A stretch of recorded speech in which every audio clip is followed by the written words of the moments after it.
أعوذ بالله من الشيطان الرجيم. أعوذ بالله من الشيطان الرجيم. بسم الله الرحمن الرحيم. بسم الله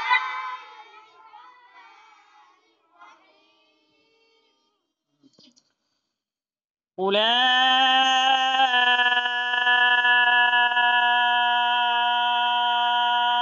على هدى من ربهم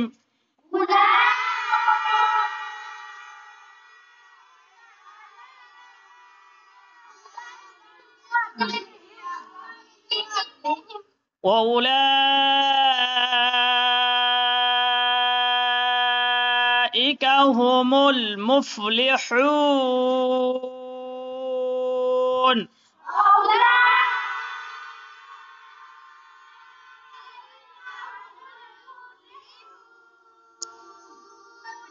और पेश আছে পেশকে হারকাত वाला বিনা টানে পড়তে হয় লামের উপর খাড়া যাব কি ও তাই তো হামজার উপর পেশ আছে পেশকে হারকাত वाला বিনা টানে পড়তে হয় আর লামের উপরে খাড়া যাবার আলিফ মাদ্দার মতো এক আলিফ টান দিয়ে পড়তে হয় তাহলে খাড়া যাব কার মতো আলিফ মাদ্দার মতো হরফে মাদ্দার পরে কি আছে এটা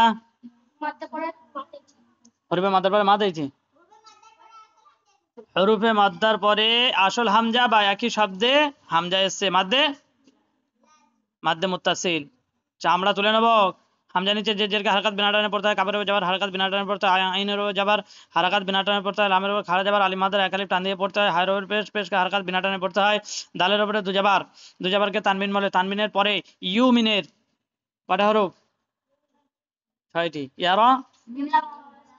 র মিম লাম অও নুন ইউ মিনের 6টি হরফের মধ্যে 2টিকে আলাদা করা হয়েছে র আর লাম और যদি নুন সাকিন তানবিনের পরে র আর লাম আসে তাহলে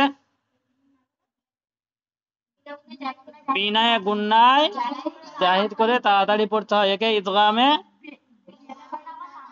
বেলা গুন্না বা তাম বলে তাহলে এখানে তানবিনের পরে ইউ মিনের 4টি হরফের মধ্যে ইয়া মিম অও নুন এই ইয়া মিম এসছে তানবিনের পরে মিম এসছে তাহলে তানবিনের পরে যদি মিম আসে তাহলে কি করে পড়তে হবে নাকে তুলে একলিক পরিমাণে গুন্না করে পড়তে হবে একে ইদগামে বা গুন্না বা নাকিস বলে এবং মিম মুসাদ্দাদ বলে না কেউ মিম মুসাদ্দাদ কি হবে বলে না কেউ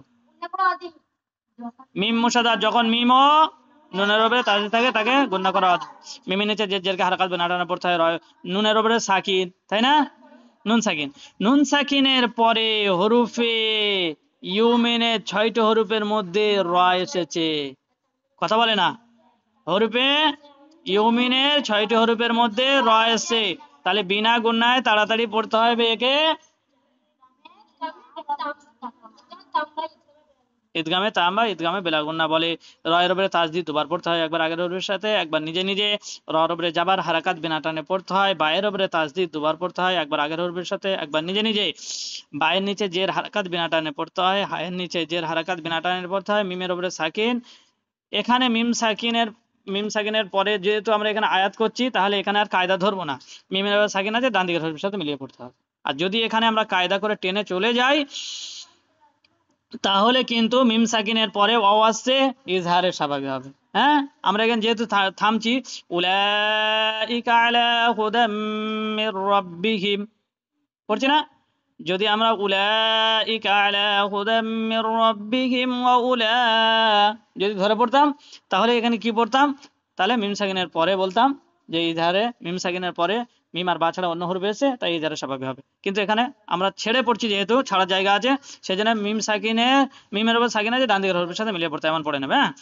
ওর উপরে যাবার হারকাত বিনা টানে পড়তে হয় হামজার উপরে পেশকে হারকাত বলে বিনা টানে পড়তে হয় লামের উপর খাড়া যাবার আলিফ মাদ্দার সমান এক আলিফ টান দিয়ে পড়তে হয় হরফে মাদ্দার পরে একই শব্দের মধ্যে হামজা বা আসল হামজা এসছে মাদ্দে মুত্তাসিল 5 আলিফ টান দিয়ে পড়তে হবে কাবের উপর যাবার হারকাত বিনা টানে পড়তে হয় হায়ের উপরে পেশ হারকাত বিনা টানে পড়তে হয় মিমের উপরে পেশ হারকাত বিনা টানে পড়তে হয় লামের উপরে সাকিন আছে না তাহলে হরফে শামসি না কমারি হরফে কমারি। হরফে কমারির আগে কি আসে? আলিফ ও লাম। হরফে কমারের আগে আলিফ এসছে, প্রথমে দেখো একটা লম্বা মতো আলিফ আর তারপরে লাম, তাহলে হরফে কমারি অক্ষরটা কি? মিম।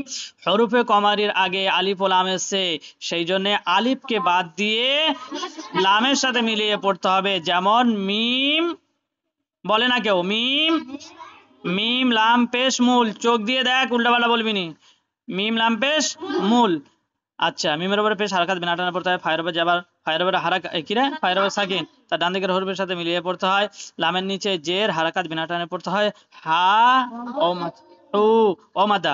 হরফে মাদ্দার পরে এখানে সাকিন হচ্ছে কেন? এমন গোল চিহ্নকে আয়াত বলে। আয়াতের শেষে থামতে হলে জবর জের পেশ, দুজে দু পেশের উপরে থামতে হলে আয়াতের শেষ অক্ষরকে সাকিন করে সাজ ছাড়ার নাম আয়াত। তাহলে এই নুনটা সাকিন হয়ে যাবে, তাই না? তাহলে লক্ষণীয় বিষয় হলো হরফে মাদ্দার পরে যখন সাকিন হবে তাহলে মাদ্দে লাজিম 5 আলিফ পরিমাণ টান দিয়ে পড়তে হয়। তাহলে এই পর্যন্ত থাকলো। ওকে, চল।